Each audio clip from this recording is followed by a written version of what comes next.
12 से 10 अज्ञात बदमाशों ने राम प्रसाद पंडित के घर में धावा बोल दिया और सभी बदमाशों के पास हथियार थे। बदमाशों ने घर में घुसकर तोड़फोड़ की और गाली गलौज करते हुए परिवार के लोगों को जान से मारने की धमकी भी दी है। जी हां, घटना के बाद परिजनों में दहशत है, डर का माहौल है, खौफ है और पीड़ित के मुताबिक बदमाश राम प्रसाद पंडित को जान से मारने के उद्देश्य से घर में घुसे थे।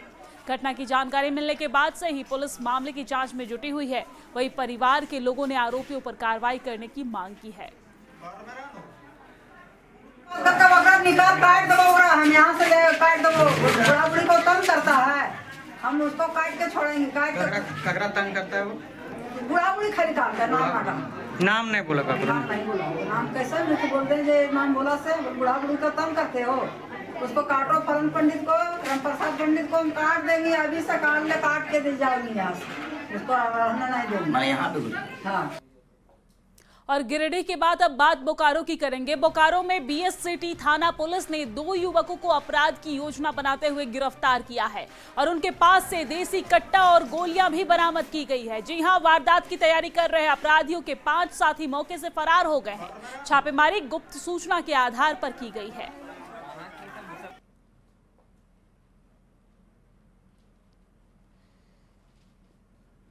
हुए उन लोगों के द्वारा एक त्वरित टीम का गठित करके वहां पे छापामारी किया गया। छापामारी करने पे वहां पे से कुल 2 व्यक्तियों को गिरफ्तार किया गया। उस 2 व्यक्तियों की गिरफ्तारी से उन लोगों के पास से एक देसी कट्टा और .315 बोर का 3 जिंदा गोली उन लोगों के पास से बरामद किया गया। उनके अन्य साथी भी थे, उनके साथ में हैं, जो वहाँ पर से घटनास्थल से वहाँ से फरार हो गए। ये लोग कहीं पे चोरी डकैती करने की योजना बना रहे थे ये लोग, और इनके अन्य टोटल 7 लोगों का इन लोगों के द्वारा बताया गया है। और आगे बढ़ेंगे। इसी बीच एक और बड़ी खबर गिरिडीह से सामने आ रही है। आपको जानकारी दे दें कि होटल में छापेमारी के दौरान 1040 गैलन कच्चा स्प्रिट बरामद किया गया है। ये बड़ी जानकारी हम आप तक पहुंचा रहे हैं, जहां पर पुलिस प्रशासन के द्वारा बड़ी कार्रवाई की गई और इस दौरान 1040 गैलन कच्चा स्प्रिट बरामद किए गए हैं। रांची एटीएस और पुलिस की छापेमारी के दौरान ये स्प्रिट बरामद किए गए हैं। आपको जानकारी दे दें कि पुलिस लगातार यहां पर कार्रवाई कर रही है और पटना मद्य निषेध की टीम की यहां पर मौजूदगी थी और इस दौरान ये कार्रवाई की गई, जिसमें होटल मालिक सहित 5 लोगों को गिरफ्तार भी किया गया है। जी हां, ये बड़ी जानकारी गिरिडीह से, जहां पर पुलिस ने 5 लोगों को गिरफ्तार किया गया है। तस्वीरों में आप देख सकते हैं, यहां पर भारी मात्रा में स्प्रिट बरामद की गई है। 1040 गैलन स्प्रिट यहां पर बरामद की गई है। होटल में छापेमारी की कार्रवाई के दौरान ये स्प्रिट बरामद की गई है और 2 कार को पुलिस ने जब्त किया है। आपको जानकारी दे दें कि निमिया घाट NH-19 का ये पूरा मामला बताया जा रहा है।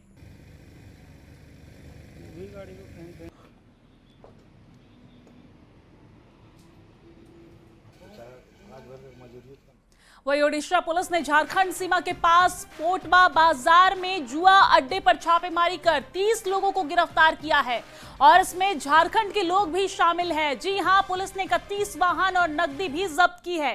पुलिस ने 28 लोगों पर नामजद मामला दर्ज कर सभी को जेल भेज दिया है।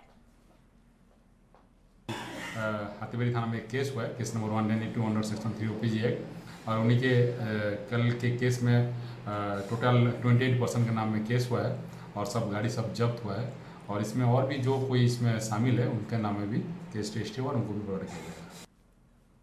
और आगे बढ़ेंगे, लेकिन इसी बीच बड़ी खबर रांची से सामने आ रही है। आपको बड़ी जानकारी दे दें, रांची से बड़ी खबर सामने आ रही है, जहां पर सीएम सहायक शिक्षकों को आज नियुक्ति पत्र सौंपेंगे। 350 सहायक शिक्षकों को देंगे नियुक्ति पत्र। गणित विज्ञान के 137 शिक्षकों को नियुक्ति पत्र सीएम देने वाले हैं। प्रोजेक्ट भवन में 12:30 बजे वितरण समारोह कार्यक्रम है, जिसमें सीएम जो है वो सौगात देने वाले हैं। बड़ी सौगात शिक्षकों को आज मिलने वाली है। आपको जानकारी दे दें कि शिक्षकों को आज नियुक्ति पत्र सीएम के द्वारा यहां पर सौंपा जाएगा। तो ये बड़ी और अहम खबर हम आप तक पहुंचा रहे हैं, जहां पर सीएम हेमंत सोरेन आज शिक्षकों को बड़ी सौगात देंगे और इस दौरान नियुक्ति पत्र भी सौंपेंगे। 350 सहायक शिक्षकों को नियुक्ति पत्र सौंपेंगे सीएम हेमंत सोरेन और इस दौरान गणित और विज्ञान के 137 शिक्षकों को नियुक्ति पत्र दिया जाएगा। प्रोजेक्ट भवन में 12:30 बजे वितरण समारोह कार्यक्रम होगा। कार्यक्रम को लेकर तैयारियां पूरी कर ली गई है। इंतजार है तो बस 12:30 बजे का। 12:30 बजे सीएम यहां पर मौजूद होंगे और शिक्षकों को नियुक्ति नियुक्ति पत्र सौंपेंगे। शिक्षकों में खासा उत्साह देखने को मिल रहा है। आपको जानकारी दे दें, जहां पर एक तरफ शिक्षकों को नियुक्ति पत्र देकर कहीं ना कहीं रोजगार दिया जा रहा है, तो वहीं बच्चों के भविष्य के बारे में भी सीएम के द्वारा सोचा जा रहा है और बच्चों के भविष्य के लिए यहां पर काम किया जा रहा है। वहीं सीएम हेमंत सोरेन ने सोमवार को पेशा नियमावली को लेकर उच्च स्तरीय बैठक की है और अधिकारियों को भी कई निर्देश दिए हैं। जी हां, बीजेपी ने राज्य सरकार पर पेशा नियमावली लागू करने पर सवाल उठाया था, तो वहीं जेएमएम ने बीजेपी पर पलटवार करते हुए सरना धर्म कोड की याद दिलाई है। क्या कहा वो भी हम आपको सुनवाते हैं। तो हमें तो उम्मीद नहीं कि ये सरकार पेशा नियमावली को लागू करेगी, पेशा कानून को पूर्णतः लागू करेगी यहाँ झारखंड में, क्योंकि पेशा नियमावली को लागू होने से जिन्होंने इस सरकार को क्रिसमस गिफ्ट कहा था वो छूट जाएंगे। देखिए, भाजपा को बहुत ज़्यादा विचलित होने की आवश्यकता नहीं है। पेशा हमारी मांग थी, हमारा संघर्ष था, हमारा आंदोलन था और अंततः पेशा कानून लागू होने के कगार पर है और ज़्यादा चिंता करने की जरूरत भाजपा को नहीं है। एक संवेदनशील और जिम्मेवार मुख्यमंत्री कुर्सी पर बैठा है। और आगे बढ़ेंगे, लेकिन इसी बीच बड़ी खबर सामने आ रही है। रांची से बड़ी खबर सामने आ रही है। आपको बता दें कि 17 सितंबर से कनेक्टिंग फ्लाइट शुरू होने वाली है। जी हां, रांची कोलकाता, रांची पूर्णिया फ्लाइट इसी हफ्ते से शुरू होने वाली है और आपको जानकारी दे दी कि ये फ्लाइट 17 सितंबर यानी कि कल से शुरू होने वाली है। रांची कोलकाता, रांची पूर्णिया फ्लाइट शुरू होने वाली है। हफ्ते में 3 दिन फ्लाइट उड़ान भरेगी। जी हां, हफ्ते में 3 दिन ये फ्लाइट उड़ान भरेगी। रांची से सुबह 7:40 पर कोलकाता के लिए रवाना होगी। वहीं दोपहर 1:40 पर पूर्णिया पहुंचेगी फ्लाइट और पूर्णिया से दोपहर 2:30 पर यानी कि 2:30 बजे कोलकाता जाएगी। आपको जानकारी दे दें, कोलकाता से रात 8:45 पर रांची पहुंचेगी विमान। तो ये बड़ी जानकारी, जहां पर कोलकाता से रात 8:45 पर विमान जो है वो रांची पहुंच जाएगा और इस दौरान ये बड़ी खबर हम आप तक पहुंचा रहे हैं, जहां पर बड़ी सौगात मिलने वाली है। रांची से इस वक्त की बड़ी और अहम जानकारी हम आप तक पहुंचा रहे हैं, जहां पर 17 सितंबर से कनेक्टिंग फ्लाइट शुरू होने वाली है और रांची कोलकाता, रांची पूर्णिया और साथ ही साथ यहां पर हफ्ते में 3 दिन फ्लाइट जो है वो उड़ान भरेगी। यहां पर लोगों को काफी सुविधाओं मिलेगा। लोगों के लिए ये बड़ी सौगात, रांची के लोगों के लिए, कोलकाता के लिए और पूर्णिया तक जाने वाले और पूर्णिया से वापस रांची आने वाले लोगों के लिए ये बड़ी सौगात, जहां पर कनेक्टिंग फ्लाइट की शुरुआत होने वाली है। लोगों के लिए ये राहत भरी खबर। पूर्णिया के लिए अब जो है विमान सेवा कल से यानी बुधवार से शुरू होने जा रही है और ऐसे में किस तरीके से विमान सेवा का स्वागत हो रहा है, आम यात्री किस तरह स्वागत कर रहे हैं, क्योंकि जाहिर है कि ये फ्लाइट जो है रांची से पूर्णिया की सीधी सेवा नहीं होगी बल्कि कनेक्टिंग फ्लाइट होगी। आपको रांची से कोलकाता जाना होगा। कोलकाता में सुबह यह फ्लाइट जो रांची से उड़ेगी सुबह 7:40 पर। कोलकाता से जो है फ्लाइट फिर आपको कनेक्टिंग फ्लाइट है, दूसरी फ्लाइट मिलेगी, लेकिन ये फ्लाइट इंडिगो की होगी और फिर आप 1:40 दोपहर के पूर्णिया पहुंचेंगे। मतलब रांची से पूर्णिया जो आप बस और ट्रेन से सफर करते हैं आपको 12 घंटे लगते हैं, लेकिन अब फ्लाइट से जो कनेक्टिंग फ्लाइट है तो ये सफर सिमट कर 6 घंटे का हो जाएगा, जिसमें कोलकाता में 3.25 घंटे का इंतजार भी शामिल है। देखिए, हमारे साथ कुछ लोग हैं जो रांची बिहार आना जाना करते रहते हैं। बोले क्या पूर्णिया के लिए भी मिथिलांचल कह सकते हैं, सीमांचल इलाका जो है वहाँ के लिए सीधी फ्लाइट तो अब तो नहीं है, कनेक्टिंग फ्लाइट शुरू हो गई है। जी देखिए, जो सफ़र 12 घंटा लगता था हमें तय करने में बाई रोड या ट्रेन वगैरह कहीं से भी जाए, अब वो 6 घंटे में हम तय कर पा रहे हैं, वो बहुत बड़ी बात है। बट इसमें एक चीज़ ये है कि अगर डायरेक्ट फ्लाइट हमें मिल जाती है, जैसे 2 घंटे की, अगर जो यहाँ से अगर हम डायरेक्ट जाते पूर्णिया, कलकत्ता का इंतजार नहीं होता तो सही रहता। बट इसमें हमें जो एयरपोर्ट डिपार्टमेंट है उसकी एक और चीज़ देखनी होगी कि हो सकता है उन्हें लगा होगा कि उतने पैसेंजर हमें फ्लाइट से डायरेक्ट नहीं मिलेंगे, इसलिए वो कनेक्टिंग करवा रहे हैं। इसलिए 12 से 6 घंटे हुई, वही बहुत बड़ी चीज़। एक जानकारी आपको दे दें कि रांची से यह फ्लाइट आपको हफ्ते में 3 दिन यानी सोमवार, बुधवार और शुक्रवार को मिलेगी। ये फ्लाइट जो है सुबह 7:40 पर सुबह उड़ान भरेगा। तो ऐसे में लोग इस शुभारंभ का स्वागत कर रहे हैं, लेकिन मांग ये भी है कि अगर कोलकाता का इंतजार खत्म हो जाए और सीधी फ्लाइट सेवा शुरू हो जाए तो जाहिर है कि रांची से सीमांचल का ये सफर और भी ज्यादा खूबसूरत हो जाएगा। कैमरामैन प्रभाकर के साथ संजय कुमार सिन्हा, न्यूज़ 18 रांची। बारिश जोरदार, मुसीबत बेहिसाब। जी हां, राजधानी रांची समेत कई जिलों में पिछले 3 दिनों से लगातार बारिश हो रही है। मौसम विभाग के मुताबिक आज भी रांची समेत गिरिडीह, लोहरदगा और पलामू में भारी बारिश को लेकर चेतावनी जारी की गई है और इसको लेकर येलो अलर्ट जारी किया गया है। साथ ही कोडरमा, चतरा और हजारीबाग में भी भारी बारिश को देखते हुए ऑरेंज अलर्ट जारी किया गया है। भारी बारिश के कारण रांची की ड्रेनेज व्यवस्था की पोल भी खुलती नजर आ रही है। ज्यादा जानकारी दे रहे हैं हमारे संवाददाता संजय सिन्हा, उनकी ये रिपोर्ट देखिए। राजधानी रांची समेत राज्य के कई जिलों में पिछले 3 दिनों से लगातार बारिश हो रही है और आज भी मौसम विभाग का पूर्वानुमान है कि राजधानी रांची की बात करें, गिरिडीह की बात करें, पलामू, तमाम ऐसे जिले हैं जहां भारी बारिश की चेतावनी जारी की गई है। येलो अलर्ट जारी किया गया है। इसके अलावा चतरा, कोडरमा जैसे जिलों में भी भारी बारिश को देखते हुए ऑरेंज अलर्ट जारी किया गया है। राजधानी रांची के आसमान में इसमें काले बादल हैं और काले बादल ये बता रहे हैं कि बंगाल की खाड़ी में जिस तरीके से लो प्रेशर बन रहा है और उसका असर सीधे झारखंड में देखने को मिल रहा है, उससे फिलहाल बारिश से निजात नहीं मिलने वाली।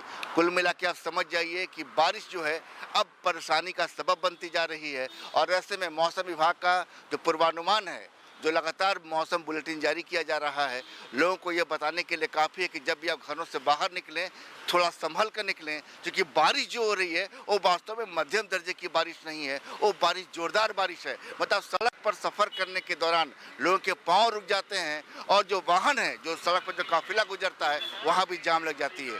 कुल मिलाकर समझ जाइए कि दुर्गा पूजा के दौरान भी अगर यही सिलसिला मानसून का रहा, बंगाल की खाड़ी में लो प्रेशर का ही सिलसिला रहा, तो दुर्गा पूजा के दौरान भी आपको भारी बारिश देखने को मिल सकती है।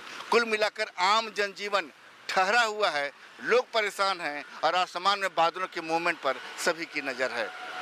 संजय कुमार सिन्हा, न्यूज़ 18, रांची।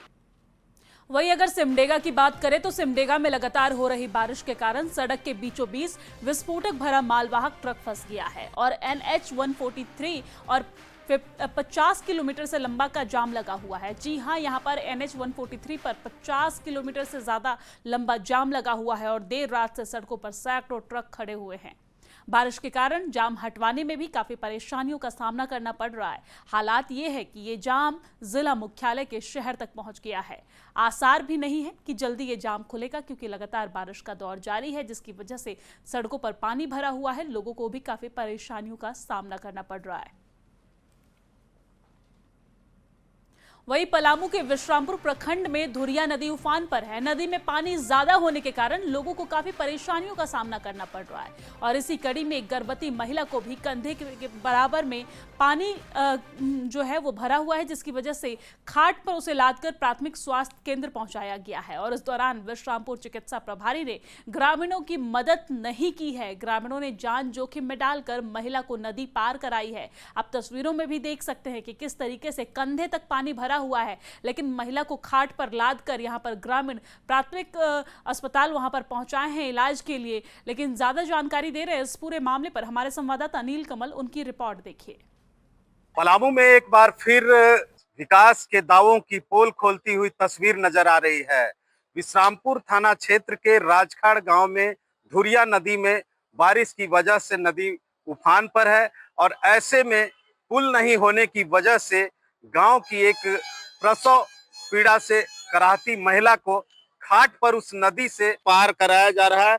आप तस्वीरों में देख सकते हैं कि कैसे ग्रामीण जो है खाट पर इन्होंने इस नदी पर पुल को लेकर के आंदोलन किया था, लेकिन अभी जो 2 दिन की बारिश हुई इसमें ये धुरिया नदी में बाढ़ जैसा हालात है और ऐसे में ये बीमार महिला को जिस तरह से ले जाया जा रहा है, आप देख सकते हैं कि जितने भी लोग हैं जान जोखिम में डालकर किसी तरह इस महिला को अस्पताल पहुंचाने के जद्दोजहद कर रहे हैं। पहले यहाँ के ग्रामीणों ने विश्रामपुर चिकित्सा पदाधिकारी को भी फोन किया था कि कोई व्यवस्था की जाए, लेकिन किसी ने कोई व्यवस्था नहीं किया। तब जाके ये जो ग्रामीण है अपने स्तर से इस तरह से महिला को अस्पताल पहुंचाने के लिए व्यवस्था किया है। कहीं न कहीं कई लोग जान जोखिम में पार करके इस काम को किया है और ये दुर्भाग्यपूर्ण बात है कि जिस तरह के आज दावे किए जाते हैं विकास के, और ये हालात है विश्रामपुर के राजखाड़ गांव की। नीलकमल, न्यूज़ 18, पलामू। और अब बात रामगढ़ की करेंगे। रामगढ़ के पतरातू में सांकुल और रेलवे डीजल कॉलोनी के बीच रेलवे का अंडरपास बन गया है, लेकिन अप्रोच रोड नहीं बनने के कारण लोगों को इसका फायदा नहीं मिल पा रहा है। जी हां, अप्रोच रोड नहीं होने के कारण करीब 6 गांवों से लोगों को बारिश में आने जाने में काफी परेशानियों का सामना करना पड़ रहा है। बारिश होने के बाद पूरे रास्ते में कीचड़ और पानी भर जाता है। मजबूरी में ग्रामीण को रेलवे लाइन पार करके आने जाने को मजबूर होना पड़ रहा है। जान को जोखिम में डालकर वो रेलवे लाइन पार कर रहे हैं। स्कूली बच्चों को भी काफी परेशानियों का सामना करना पड़ रहा है। ज्यादा जानकारी दे रहे हैं हमारे संवाददाता जावेद खान। उनकी एक खास रिपोर्ट देखिए। मैं मौजूद हूँ पतरातू प्रखंड के सांकुल और डीजल कॉलोनी के बीच में स्थित रेलवे अंडरपास के पास। देख सकते हैं यहाँ रेलवे का अंडरपास बन गया है, लेकिन अप्रोच रोड नहीं बनाया गया है, जिसके कारण सांकुल, किरीगढ़ा, डीजल कॉलोनी और कई गांवों के लोगों को पतरातू, डीजल कॉलोनी, सांकुल आने जाने में परेशानी होती है। खासकर बारिश के दिनों में देख सकते हैं किस तरह से यहाँ पर गड्ढा हो गया है और अंडरपास जरूर बन गया है, लेकिन अप्रोच सड़क नहीं बनने के कारण लोगों को खासा परेशानियों का सामना करना पड़ रहा है। कुछ लोग हैं जिनसे हम बात करेंगे। क्या दिक्कत है? सर, सबसे बड़ी दिक्कत है ये रोड के लिए, क्योंकि इधर से यही रोड से बच्चों को आना जाना रहता है स्कूल के लिए। डीजल कॉलोनी उस पर है, तो उस पर केंद्र विद्यालय है, जिसमें बच्चों का आने जाने के लिए बहुत समस्या होती है। मृत्यु हो जाता है तो अर्थी लेके गिर जाता है रोड पर। दामोदर नदी जाते हैं तो यहाँ पर किसी तरह से पिछल के घिसक के गिर जाता है आदमी कीचड़ में, तो कैसे जाएंगे हम लोग? रास्ता नहीं रहेगा तो ऊपर से तो जाने नहीं सकते हैं, रास्ता ही नहीं है। इनका कहना है कि यहाँ पर अंडरपास रेलवे ने बना दिया है, लेकिन अप्रोच रोड नहीं बना है, जिसके कारण बारिश के दिनों में इन्हें खासा दिक्कतों का सामना करना पड़ता है। इन्हें रेलवे लाइन पार करके डीजल कॉलोनी, दामोदर नदी और उस ओर के लोगों को पतरातू, सांकुल आने जाने को मजबूर होना पड़ता है। ऐसे में यहाँ दुर्घटना की आशंका बनी रहती है। खास करके जो बच्चे केंद्रीय विद्यालय पतरातू डीजल कॉलोनी में पढ़ते हैं, उन्हें ज़्यादा परेशानी होती है। बारिश होने के बाद उन्हें रेलवे लाइन पार करना पड़ता है और ये काफ़ी व्यस्तम रूट है। बरकाकाना, बरवाडी रेलखंड है, पतरातू स्टेशन नज़दीक है। ऐसे में यहाँ लोग चाहते हैं कि अप्रोच रोड जल्द से जल्द बनाया जाए। जावेद खान, न्यूज़ 18 रामगढ़। वहीं झारखंड में मानसून के बदले मिजाज के बाद हर दिन जोरदार बारिश हो रही है। जी हां, इस वजह से कई जगहों पर जल जमाव की स्थिति देखने को मिल रही है। ऐसे में बीजेपी राज्य सरकार और नगर निगम की कार्यशैली पर भी सवाल उठा रही है। बीजेपी ने नगर निगम को नरक निगम बताया है, तो वहीं पर जेएमएम ने अहमदाबाद और भोपाल जैसे शहरों का उदाहरण देते हुए झारखंड की सरकार को ड्रेनेज सिस्टम में काफी बेहतर बताया। नहीं होगा, ये नरक निगम बन गया है। जिस तरीके से रांची में नरक की स्थिति हो गई है, कोई ऐसा गली मोहल्ला नहीं है जहां पूरा कीचड़, पानी और जहां जल निकासी ही नहीं हो रही है साहब। और ये अफसरशाही जब यहाँ हावी रहेगी तो ऐसी चीजें आपको देखने को मिलेगी। झारखंड में अन्य राज्यों की तुलना में स्थिति बहुत बेहतर है। 17 सालों तक जिन लोगों ने राज किया, उन्होंने, उनकी उपलब्धि थी सड़क से 1.5 फीट ऊपर नाली बनाना। कोई भी पानी नाली में नहीं जाता था। उस व्यवस्था को लेकर हम आगे बढ़ रहे हैं और हमारी सरकार ने बेहतर नहीं, बेहतरीन काम किए हैं। मोदी के जन्मदिन को विशेष बनाने के लिए झारखंड में तैयारियां जोरों पर चल रही है। रांची के सदर अस्पताल और पंचायतों के आयुष्मान आरोग्य मंदिरों में राज्य स्तरीय कार्यक्रम आयोजित होंगे और ये कार्यक्रम मां और बच्चों के स्वास्थ्य पर केंद्रित रहेगा। जी हां, जो कि 2 अक्टूबर तक चलेगा। ये कार्यक्रम 17 सितंबर से शुरू होगी, यानी कि प्रधानमंत्री के जन्मदिन से शुरू होकर 2 अक्टूबर तक चलने वाला है और इस कार्यक्रम में राज्यपाल मुख्य अतिथि के रूप में शामिल हो सकते हैं। ये अच्छा कार्यक्रम है, खासतौर पर माँ और बच्चों के स्वास्थ्य के ऊपर, और ये कार्यक्रम राज्य स्तरीय है और राज्य स्तर से ही इसकी निगरानी भी हो रही है। सब कुछ हम लोग बेहतर, बहुत बेहतर, जितना अच्छा हो सकता है हम लोग करेंगे यहाँ पर। और केवल यहाँ पर हम लोग नहीं कर रहे हैं, डिस्ट्रिक्ट लेवल पर जो हम लोगों का कार्यक्रम है वो सभी पंचायत लेवल पर, जो हमारे आयुष्मान आरोग्य मंदिर हैं, तो सभी पंचायत स्तर पर भी ये कार्यक्रम होंगे। देश भर में प्रधानमंत्री नरेंद्र मोदी के 75वें जन्म दिवस को लेकर उत्साह नजर आ रहा है। लोग अलग अलग तरीके से प्रधानमंत्री नरेंद्र मोदी के जन्म दिवस को मनाने के लिए तैयारी कर रहे हैं। जमशेदपुर के घाटशिला ग्रामीण क्षेत्र में महिलाएं इस जन्मदिन को यादगार बनाने की कोशिश कर रही है। महिलाओं ने प्रधानमंत्री के लिए स्पेशल गिफ्ट बनाया है। महिलाएं दिन रात एक करके ऑपरेशन सिंदूर के तहत प्रधानमंत्री को उनकी ही प्रतिमा बनाकर गिफ्ट में देने का प्रयास कर रही हैं और इसका फैसला लिया है महिलाओं ने। महिलाओं से बात की संवाददाता आशीष तिवारी ने, सुनिए क्या कहा उन्होंने। प्रधानमंत्री नरेंद्र मोदी जी का 17 सितंबर को जन्मदिन मनाया जा रहा है और उसको लेकर पूरे देश में उनके जो चाहने वाले हैं अलग अलग तरीके से उनका जन्मदिन मना रहे हैं। मगर जमशेदपुर से सटे घाटशिला के ग्रामीण क्षेत्र में महिलाएं जो है वो देश के प्रधानमंत्री नरेंद्र मोदी जी का जन्मदिन अनोखे अंदाज में मना रही है। जहां आप देख सकते हैं कि हाथों में किस तरह ये महिलाएं जो है प्रधानमंत्री नरेंद्र मोदी जी की तस्वीर बनाई है और ये पूरी तरह से लकड़ी से है। हम महिलाओं को उन्होंने बहुत गर्व महसूस कराया है, हमारे अंदर एक अलग से मोटिवेशन उन्होंने डाला है। तो इसीलिए हम उनके जन्मदिन को उनको उनका स्टैचू सहित उनको भेंट देना चाहते हैं कि आज मोदी जी का तस्वीर बनाए हैं, लकड़ी से बनाए हैं। हम लोग बहुत मेहनत करके हम लोग बनाए हैं मोदी जी का तस्वीर। आप बताइए क्या बनाए? आज मोदी जी का कलरिंग किए हैं, उसको कलर दिए हैं। कुछ दीदी लोग ने उसको अच्छा से डिजाइन करके काटे, फिर कलरिंग को घिसाई करके हम लोग अच्छा से फिनिशिंग दिए, फिर उसमें कलर दिए और उसको पूरा कंप्लीट किए। देश के प्रधानमंत्री नरेंद्र मोदी तक ये जो है लकड़ियों से बना उनका प्रारूप जो है वो पहुंचाना चाहती है और इनका कहना है कि जिस तरह हमारी महिलाओं का जो बदला जो पाकिस्तान से आतंकवादियों से लिया गया है उसी को लेकर आज हम प्रधानमंत्री के नरेंद्र मोदी जी को छोटा सा ये गिफ्ट दे रहे हैं। तो जमशेदपुर ही नहीं पूरे देश में प्रधानमंत्री नरेंद्र मोदी जी का जन्मदिन मनाया जा रहा है और उसको लेकर खासा लोगों में उत्साह भी देखने को मिल रहा है। न्यूज़ 18 के लिए घाटशिला से आशीष कुमार तिवारी। और जो